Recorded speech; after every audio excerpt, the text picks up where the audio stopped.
कि economics and economy में micro economics का third part positive and normative economics को आज बताने वाला हूँ कि पॉजिटिव और नॉर्मेटिव जो इकोनॉमिक्स है वो क्या होता है, दोनों में क्या अंतर है, इसकी डेफिनेशन, इनके कॉन्सेप्ट क्या है, ये आज की वीडियो में हम कवर अप करने वाले हैं इन दो टॉपिक्स में।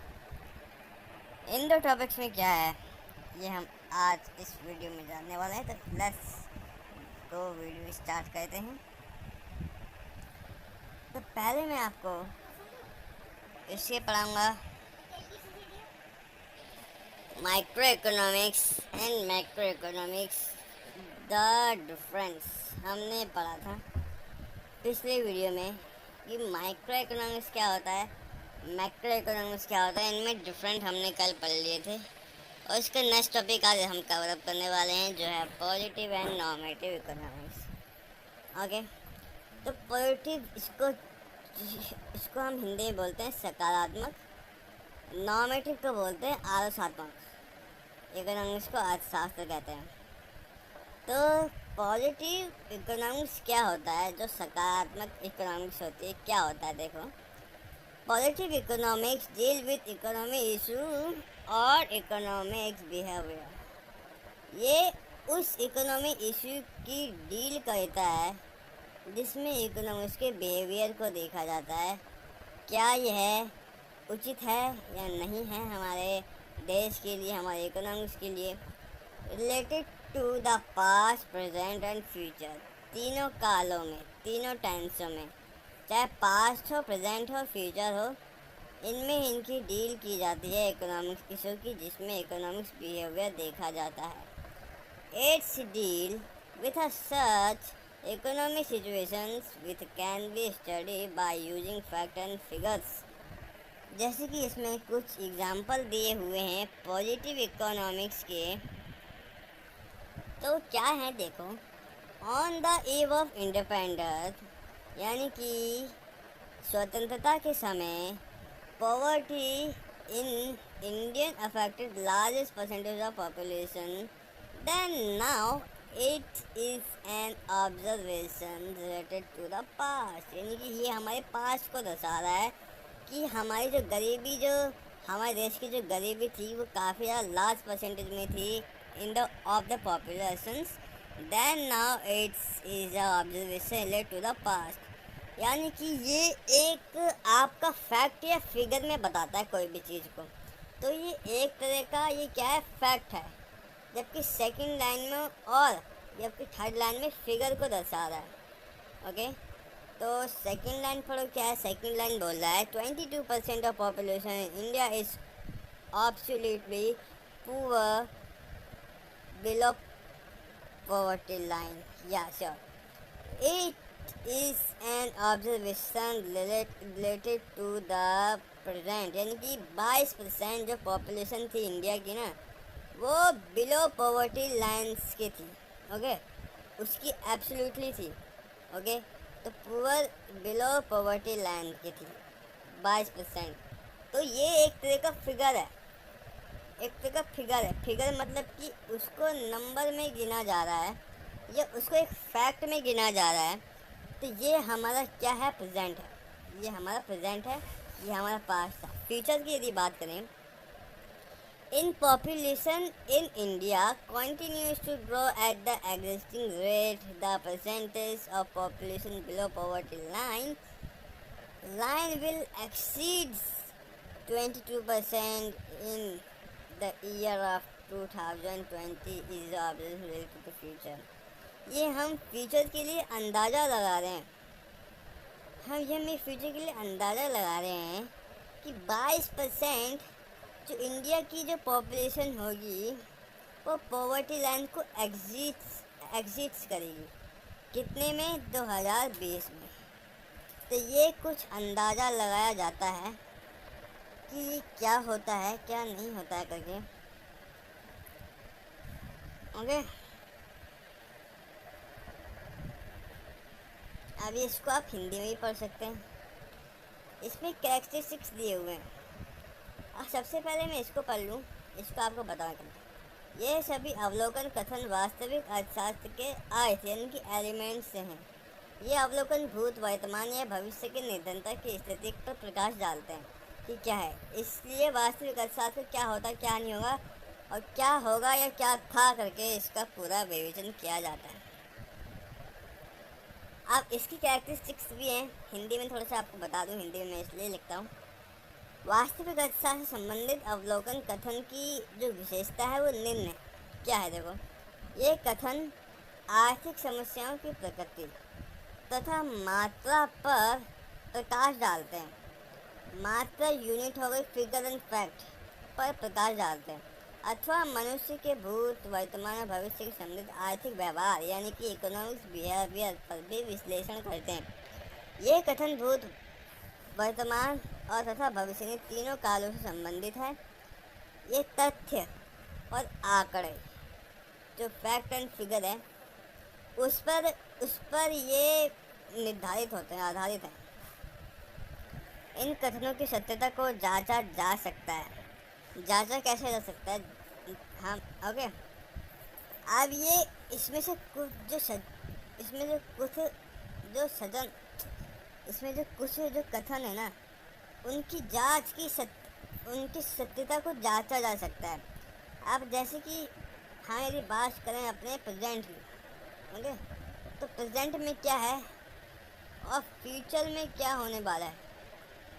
तो फ्यूचर के लिए हम पहले से अपनी एक प्लानिंग करके रखते हैं। कॉमर्स के बच्चों को क्या होता है कि प्लानिंग हर चीज़ में चलती है उनकी। अकाउंटेंसी, इकोनॉमिक्स, बिजनेस में आप लोगों ने प्लानिंग तो पढ़ा होगा कि प्लानिंग होता क्या है, मैनेजमेंट की कैरेक्टरिस्टिक्स है, ओके। तो प्लानिंग पहले हर चीज़ की होती है, और प्लानिंग किस लिए होती है कि हम उसकी सत्यता का प्रमाण आगे निकाल सकें। वो ये कथन अर्थशास्त्र के किसी जो कथन मूल्यांकन की वैल्यू जजमेंट है अथवा विचारों को नहीं दर्शाते जो वाद विवाद का विषय हो सकता है। तो ये चीज़ें रहती हैं।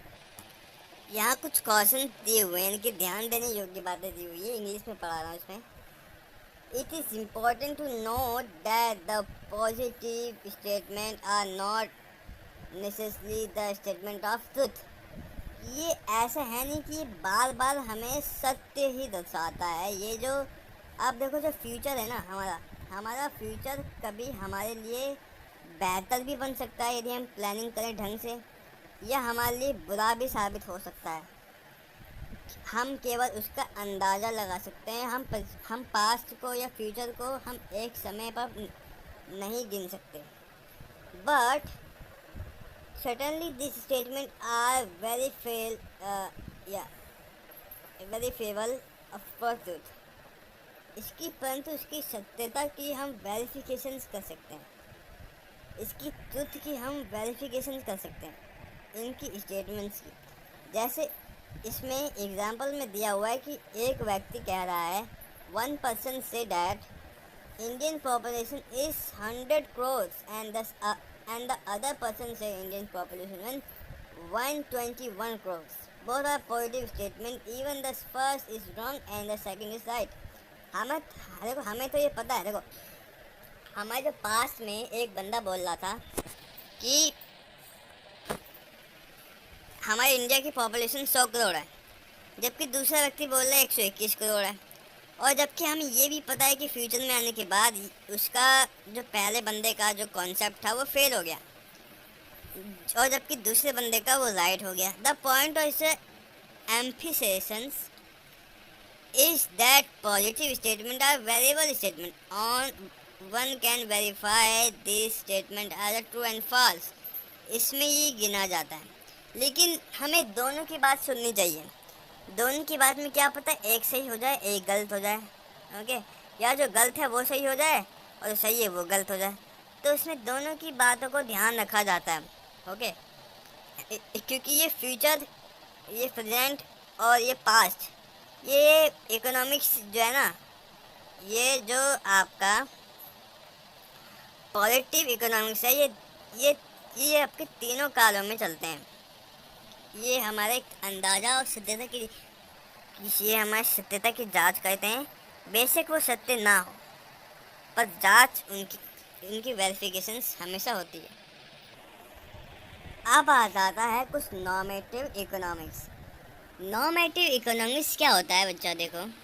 Normative economics is the economics what ought to be मतलब ये होता है कि क्या होना चाहिए फ्यूचर में, फ्यूचर में हम क्या सुधार कर सकते हैं। ये कुछ ओपिनियन होते हैं इकोनॉमिक्स के related to the all problems. इसमें ये देखा जाता है कि हमारे जो प्रॉब्लम है उसका सॉल्यूशन क्या होगा फ्यूचर में आने वाले। तो उसमें कई सारे अर्थशास्त्री जो होते हैं यानी कि इकोनॉमिक्स जो होते हैं अपने ओपिनियन देते हैं। अब इसमें कुछ स्टेटमेंट दी हुई है। अब वो स्टेटमेंट सारी जो है ना, ये सारी की सारी स्टेटमेंट जो है ये नॉर्मेटिव इकोनॉमिक्स के, जिसको हिंदी में बोलते हैं आदर्शात्मक अर्थशास्त्र। ओके, तो इसमें पहले लिखा है मनरेगा यानी कि Mahatma Gandhi national rural employment guarantee act.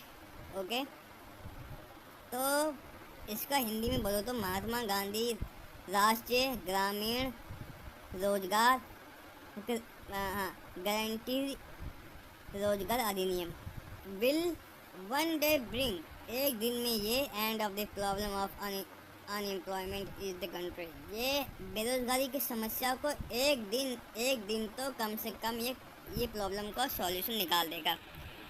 Okay, मतलब एंड कर देगा। तो हम ये अंदाज़ा लगा रहे हैं, ये ऐसा नहीं कि ये आपका पास्ट में या प्रेजेंट में या फ्यूचर में इसकी जांच की जा सकती है। इसकी सत्यता की जांच हम कर ही नहीं सकते, यानी कि इसकी ट्रुथ वेरिफिकेशन हो ही नहीं सकती। ओके, अब सेकंड स्टेटमेंट बोलिए मनरेगा is the just programme of financial aids, financial यानी कि वित्तीय सहायता, यानी कि जो फाइनेंशियल जो हम सहायता कहते हैं, जो फाइनेंशियल सपोर्ट है to the unemployed people in the rural India. Okay, हम उनकी सहायता कर सकते हैं। बेनिफिकेशन ऑफ मनरेगा will remain as unproductive workers, उनका उपयोग करके रिमेन्स उनका वो करके। तो मनरेगा यूज टैक्स पेयर मनी, यानी कि टैक्स पेयर मनी मतलब कि जो करदाता हैं उनका पैसा लेती है, इसलिए इसको स्टॉप कर देना चाहिए, इन्हें बंद कर देना चाहिए मनरेगा को। तो ओके, तो यहाँ पर इसको देखो, हिंदी में भी मैंने बता रखा है सब कुछ, हिंदी में भी इसमें सब कुछ आ रखा है। देखो अब इसमें कुछ कॉजन है, कुछ इसमें कॉजन्स क्या है, देखो क्या होना चाहिए, यानी कि व्हाट ऑट टू बी केवल एक व्यक्ति के विचार को प्रस्तुत करता है, यानी कि अलग अलग इकोनॉमिक्स खड़े होकर हमारे फ्यूचर की समस्याओं के लिए क्या क्या समाधान निकाल सकते हैं, क्या क्या सॉल्यूशन निकाल सकते हैं इकोनॉमिक्स प्रॉब्लम्स के लिए, हम उस पर विचार करते हैं। ये आवश्यक नहीं है कि भाई किसी आर्थिक समस्या का श्रेष्ठतम समाधान निकाले। या आपको इसमें मैंने एक और चीज़ नहीं बताई, पहली बात तो क्या है, हाँ ये आदर्शात्मक। ओके, इसमें कथनों की जो है विशेषता क्या क्या होनी चाहिए, देखो। हाँ, इसमें लिखा है कि इसमें कथन मूल्यांकन निहित है, यानी कि वैल्यू जजमेंट नहीं होता। मतलब निहित का मतलब है इसके अंदर ही है, वैल्यू जजमेंट इसके अंदर ही है, यानी कि वैल्यू की जा सकती है। लेकिन इसमें जो है कथन के कारण जो है विवाद या बहस होती है। इसमें विवाद या बहस किस लिए होती है, क्योंकि इतने सारे इकोनॉमिक्स खड़े हो जाते हैं, अपनी अपनी राय पेश करते हैं और एक दूसरे पर ना वो प्रहार करते हैं कि ऐसा नहीं ऐसे होना चाहिए, ऐसा नहीं ऐसे होना चाहिए। तो अपनी अपनी समस्याओं को वो लोग अपने अपने समस्याओं के समाधान को बताते हैं, दूसरे के समाधान से अगर वो संतुष्ट नहीं हो तो उसका विरोध करते हैं। तो ये बहस और विवाद का एक कारण हो सकता है, क्या, नॉर्मेटिव स्टेटमेंट्स। ओके, ये जो स्टेटमेंट है ना, ओनली विचार हमें दर्शाते हैं, इसलिए इनकी सत्यता को जांचा नहीं जा सकता, यानी कि इनकी वेरिफिकेशन ऑफ ट्रूथ नहीं की जा सकती, क्योंकि इसमें केवल विचार होते हैं और विचार फ्यूचर के लिए होते हैं, और फ्यूचर में हमें थोड़ी पता कि मतलब कोई क्या सही हो सकता है क्या गलत हो सकता है करके। तो इसलिए इनकी सत्यता की जांच नहीं की जा सकती कि कितना सत्य कह रहा है या कितना गलत कह रहा है, इनमें विश्वास ही नहीं किया जा सकता। ये कथन ये दर्शाते हैं कि हमें जो किसी भी आर्थिक समस्या का उपाय क्या होना चाहिए, आर्थिक समस्या यानी इकोनॉमिक्स प्रॉब्लम की क्या समस्या होनी चाहिए, व्हाट ऑट टू बी, ये होना चाहिए। ओके, तो क्या होना चाहिए, केवल एक व्यक्ति के विचार को प्रस्तुत करता है। इसमें उदाहरण दिया हुआ है, देखो।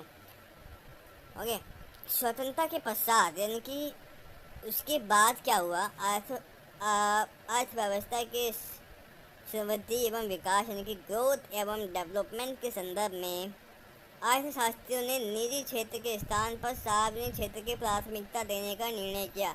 इसी के साथ सन 1991 में न्यू इकोनॉमिक्स पॉलिसी आई, जिन्होंने सार्वजनिक जो है क्षेत्र को हटाकर निजी क्षेत्र में अपना अधिक भरोसा जताया।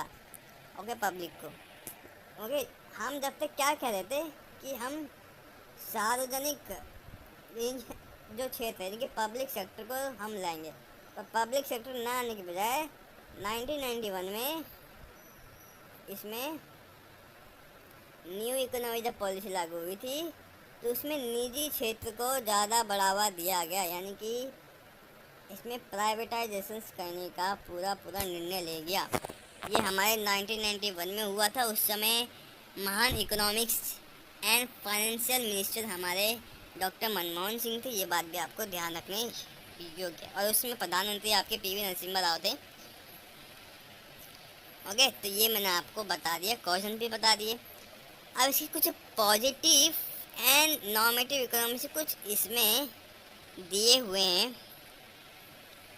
स्टेटमेंट दी हुई है। इन स्टेटमेंट को जो ध्यान से पढ़ना मैं तुम्हें ये नहीं बताऊंगा, क्योंकि जो मैंने ऊपर बताया वही टेक्स्ट इसमें है। और ये तुम्हारे लिए मैं इस एक तरह का होमवर्क छोड़ रहा हूँ। अपनी बुक से ये जरूर पढ़ना, वरना मैं आपको तो ये दिखाई दूंगा। और ये देखो, इसको आप पढ़ लेना। आप चाहे तो उसके स्क्रीनशॉट ले लो। अगर आप किताब लेके नहीं बैठना चाह रहे, अगर आपको ज़्यादा ही आलस आ रहा है, वीकनेस आ रही है आपने इसमें, तो मोबाइल से इसका स्क्रीनशॉट लो और बैठ लो पढ़ के, है ना। ये आपके बहुत काम आने वाले हैं बेटे। देखो, ये हिंदी में भी मैंने देख रखे हैं, हिंदी के कोई स्टूडेंट्स हैं, मैंने देखा है काफ़ी सारे। और अगली वीडियो में हम जो है ना, हम कवर अप करेंगे व्हाट इज़ एन इकोनॉमिक्स, यानी कि अर्थशास्त्र क्या है, और सेकंड और सिंपल इकोनॉमी। ये हम नेक्स्ट वीडियो में कवर अप करेंगे। ओके, और नेक्स्ट से भी नेक्स्ट वाली वीडियो में organising of economics activities, type of economics, उसकी अगली वीडियो में पढ़ेंगे। तो अगली वीडियो में लिए हम व्हाट इज इकोनॉमी और सिंपल इकोनॉमिक्स का हम कवर अप करेंगे। तो आज के लिए बेटा इतना ही। उम्मीद है आपको कैसी लगी होगी वीडियो, कमेंट में ज़रूर बताना। सब्सक्राइब करने का कोई मतलब आलस ना छोड़ें, मतलब आलस तो करिए मत। ओके, आलस बहुत बुरी चीज़ है। तो सब्सक्राइब का बटन जो है दबा दो। बेटा मैंने देखा सब्सक्राइब आते नहीं हैं बच्चों के, लाइक्स भी नहीं आते बच्चों के, तो लाइक्स भी आ जाएगा। ओके, आपके लिए सारी मटेरियल सारी तो आपको मैं हर तरह की मटेरियल तो आपको दे रहा हूँ, हर तरह की वीडियो आपको दे रहा हूँ। आप कमेंट कर दिएगा तो मैं वैसे ही वीडियो आपको दे दूँगा, वैसे ही जस्ट अगले दिन मैं आपको वही वाली वीडियो दे दूँगा। तो आज की वीडियो में इतना ही बेटा। Thank you so much.